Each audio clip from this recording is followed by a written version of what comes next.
Hey, good afternoon. It's day 16. I figured today that I would talk to you about my dad. You can see I'm on a very busy street here because I'm whipping by.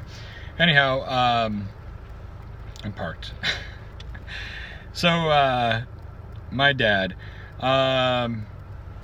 So throughout my life, I think like any son and father, as a father, you hope it doesn't happen, but as a son, it's bound to happen, I guess.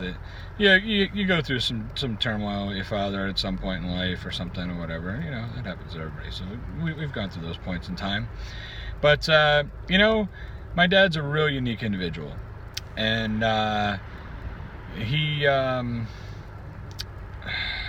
he's just, I don't know. He's different. He's a redneck, and I love him for it. And he's the handiest person I've ever met in my life. The guy can help you fix your car. He can help you fix electrical. He can help you fix plumbing. He can help you fix carpentry. He really is a good overall, knowledgeable person of many, many different aspects. I had a good morning this morning.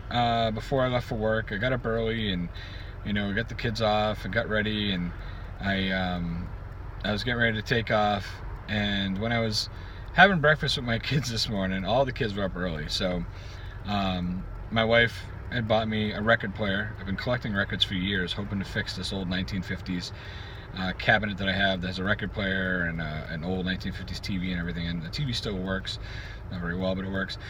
The record player, the stereo, everything works in it, but there's no needle for the record player, and I've been trying to find a needle for years. I can't find one that fits it. I even tried universal needles and stuff that don't work. Anyways, so my wife last year tried finding me a needle, got me a needle. It didn't fit. It was just wasn't a fit for this 1950s technology. So this year at Christmas, instead of trying to buy me and try to find me the perfect needle again, she bought me a record player.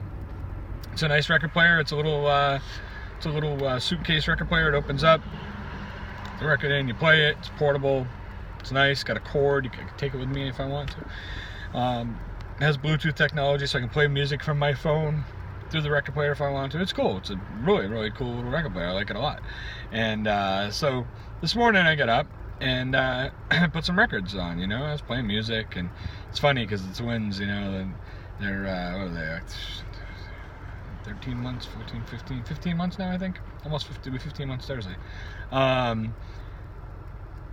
They'll jam out, especially the Reese man. He'll get jamming and to music. The kid loves music, so it's great. He'll pick up a musical toy and walk around the living room holding it to his ear, just jamming. It's pretty awesome. Eli will get grooving a little bit too. So this morning I put on a little Steve Miller, "Fly Like an Eagle," and I was sitting there. It's really crazy how things work sometimes. I put on Steve Miller, "Fly Like an Eagle," and immediately, I had some nostalgia going through me and kind of got some goosebumps and stuff, because when I was a kid, my dad had Steve Miller and the Eagles. He had a lot, I'm sure a lot more than that, but those two particular cassettes, they were in our record. We had an old record cabinet, and it had an 8-track player and stuff. But those two cassettes sat in there, and we had a cassette player over on the shelf in my, or somewhere. We had a cassette player, but anyways, they were my dad's cassettes, and we used to take them out and listen to them all the time. And Steve Miller, "Fly Like an Eagle" was we listened to it constantly, and we loved it. And the other cassette was the Eagles Hotel California cassette, so we listened to that all the time. So here I am with my kids. They're jamming out to this music that when I was a kid was already becoming classic rock, and that I used to love to jam out to as a kid. So it really made me happy. It made me think about my dad, and my dad doesn't live that far from me. He was like a mile away from me, right down the road. We don't see each other as often as we should for living so close, but we do see each other. We text a lot, and we try to cross paths as much as we can, and I still tell my old man I love him. I still hug him and kiss him when I leave. It's always good to see him. And ironically, I put this song on, and just as I put it on, my dad sends me a text message. Just a little emoji, you know, like, you know, morning I love you thing, you know, which he doesn't do every day. It was just random. And it was really strange. It came through, I was listening to that song, and I was like, you know, this kind of, you know, it's one of those moments where it kind of makes your heart smile a little. You kind of feel it inside, and you're like, wow, you know, the timing of that was perfect.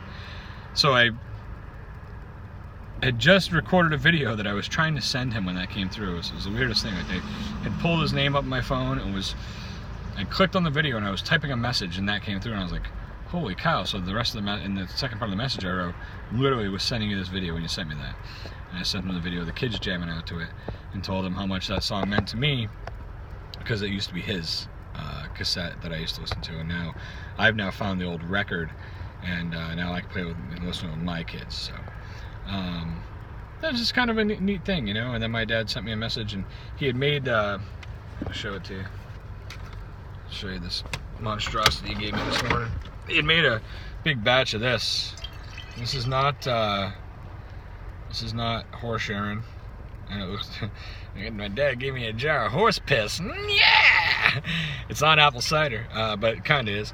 It's apple cider vinegar, fresh turmeric, and ginger and lemon juice.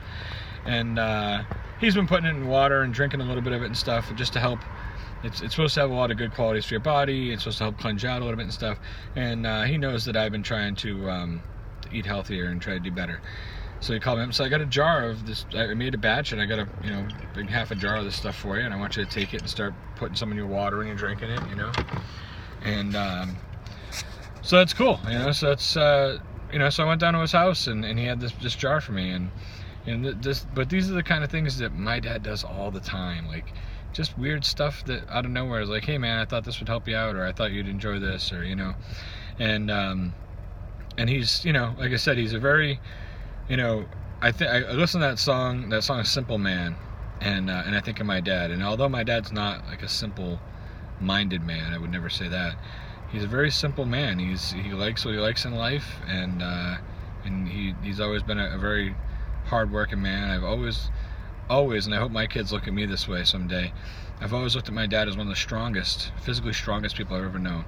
He's always kept himself strong, and he's not cut and in great shape, but he's one of those big, like, just mountainous kind of, like, not mountainous, but you know what I mean, like just a big strong guy, you know.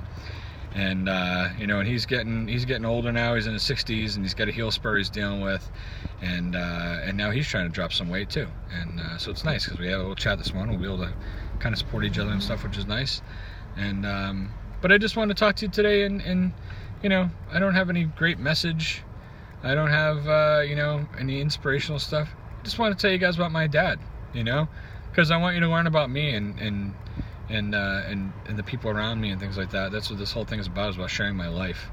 So you know, I got a cool dad. He's an old redneck, and I love him for it, and I wouldn't change him for the world. And I hope that my kids look at me the same way someday. Just a simple, strong man who can help them, you know, fix their thing. I'm still learning every day from my dad, you know, learning stuff from him. You know, I work on my car a lot now, and I can do most of it on my own because of things I've learned from him. And you know, he helped me fix the plumbing when I bought my new house. It was an old house, and the plumbing was messed up in it, and he came and helped me fix that, and he helped rebuild my front porch. And he's just he's a very helpful guy, you know. He's retired, and he likes to, you know, reach out and help his kids when he can. So I really hope that everyone sees this, loves their dad, or loved their dad if he's no longer with us. And if for some reason you've become estranged from your dad, if there's a way that you can fix that, I hope that you do. For your sake and your dad's sake. It kills me to be a dad of 5 to think that there's anybody out there who doesn't talk to their dad, because if one of my kids ever stopped talking to me, that would destroy me. It would kill me inside. So if you ever see this video, Dad, I want you to know that I love you, man. I really do. And I know I tell you that a lot, but I don't want you to ever think it's just the way I say goodbye, because it's not. I truly do love you, and I truly do appreciate and respect everything you've done for me in life. And Mom, if you're watching this video, I don't feel any different about you either. I love you too, and you've done a lot for me as well. And one of these days I'm gonna make a video talking all about my mom. And yeah, that's about all I have today. You know, part of me changing is making sure that I'm able to relay my feelings to people, and that's what I'm doing today. So, striving to be the Geeb. I hope you're striving too. Have a great day, and I'll see you tomorrow.